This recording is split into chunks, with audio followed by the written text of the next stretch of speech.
হাত থেকে হাত ফসকে গেলে আর কি পাওয়া যায়? আয় বন্ধু, একটু বস, গল্প করি আয়।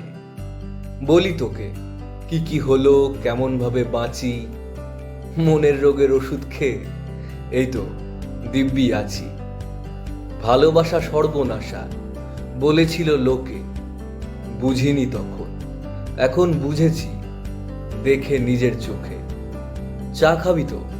বলছি তবে, আমার চিনি ছাড়া। জানিস তো ভাই, অনেক ডেকেছি, পাইনি কোনো সাড়া। একটা সময় চলতো না যার, ডাকতো আমায় সবে। ভাবিনি কখনো এমন দিনও আমায় দেখতে হবে। ওষুধগুলোই সম্বল এখন, লেখা প্রেসক্রিপশনে। আমার কথা সবই এখন ডাক্তারবাবু জানে।